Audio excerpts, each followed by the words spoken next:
जय हिंद दोस्तों, आप लोगों का स्वागत है स्टडी विद तन्नू में। आज के क्लास में दोस्तों हम लोग झारखंड का एक बहुत ही फेमस पर्व के बारे में पढ़ने वाले हैं, जिसमें हम लोग कर्मा पर्व के बारे में पढ़ेंगे।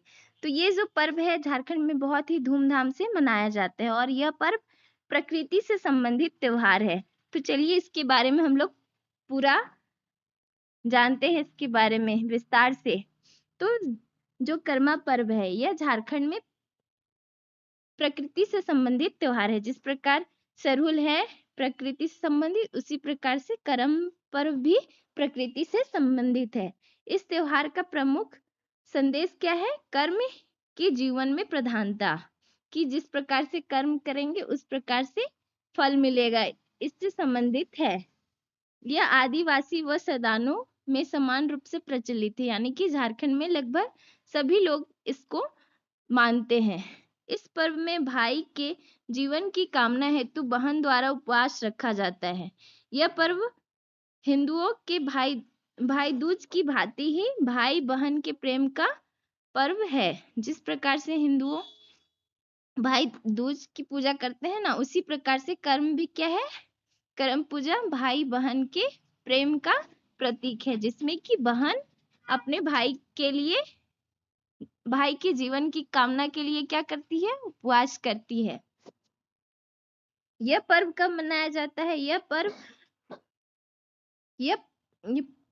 ये जो पर्व है कब मनाया जाता है? तो भाद्रपद के शुक्ल पक्ष के एकादशी में मनाया जाता है। यह पर्व नृत्य मतलब ये जो पर्व है इसमें अखड़ा में क्या किया जाता है? नृत्य किया जाता है, जहाँ पे कर्म वृक्ष को डाला जाता है वहीं पर। और जो करम वृक्ष है उसको सभी के घर में कौन पहुंचाता है? तो पाहन पहुंचाते हैं। इस त्योहार में नृत्य के मैदान यानी कि अखड़ा में करम वृक्ष की 2 डाली गाड़ी जाती है तथा पाहन द्वारा लोगों को कर्मा तथा धर्मा नामक 2 भाइयों की कहानी सुनाई जाती है। ये पर्व में किसकी कहानी सुनाई जाती है? कर्मा और धर्मा नामक 2 भाइयों की कहानी सुनाई जाती है। इस पर्व के दौरान रात भर नृत्य एवं गान की कार्यक्रम चलती है। मुंडा जनजाति में कर्म 2 प्रकार की होती है। एक होता है राजकर्म और दूसरा होता है देशक्रम। राजक्रम में क्या होता है कि घर के आंगन में की जाती है। वैसे सभी जनजाति में ऐसा होता है कि 2 प्रकार से होता है। एक होता है राजकर्म, जिसमें कि घर के आंगन में गाड़ा जाता है उसको कर्म को, और एक होता है देश कर्म, जिसमें कि अखड़ा यानी कि जो सरना स्थल होता है ना, जहाँ पे लोग सांस्कृतिक कार्यक्रम करते हैं, वहां पे गाड़ा जाता है और फिर वहां पे पूरे लोग मिलके पूजा करते हैं अखड़ा में। और ये जो होता है राजकर्म, उसमें लोग अपने घर में आंगन में गाड़ कर उसमें पूजा करते हैं। और देश कर्म जो होता है उसमें क्या होता है कि अखड़ा में गाड़ा जाता है और पूजा किया जाता है। उरांव और मुंडा जनजाति की क्या मान्यता है कि करम गोसाई जो है सारी मनोकामना पूरी करते हैं। मुंडा जनजाति की कुंवारी लड़कियां, यहाँ सिर्फ मुंडा जनजाति नहीं, सभी जितनी भी लड़कियां होती है क्या करती है?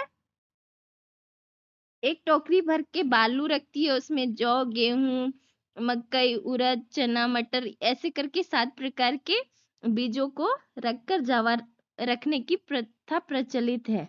इस टोकरी को पूजा स्थल में रखकर जावा का प्रसाद वितरित किया जाता है तथा अगले दिन सूर्योदय से पूर्व करम डाली को नदी या तालाब में विसर्जित कर दिया जाता है।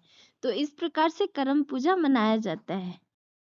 क्या किया जाता है कि 7 दिन पहले, 9 दिन पहले जावा रखा जाता है। उसके बाद फिर उस जावा को उसमें 7 प्रकार से बीज डाला जाता है। फिर पूजा के दिन उसको प्रसाद के रूप में चढ़ाया जाता है और बांटा जाता है। उसके बाद फिर पूजा होने के बाद सुबह में क्या किया जाता है? करम को विसर्जित कर दिया जाता है तालाब, नदी या फिर किसी स्थल पर, धार्मिक स्थल पर उसको विसर्जित कर दिया जाता है। तो करम पर्व जो है वो मुख्य रूप से भाई बहन का प्रेम से संबंधित है, जिसमें कि बहन अपना भाई के जीवन के लिए उपवास करके करम धर्म जो थे उनका कहानी सुनती है और पूजा करती है।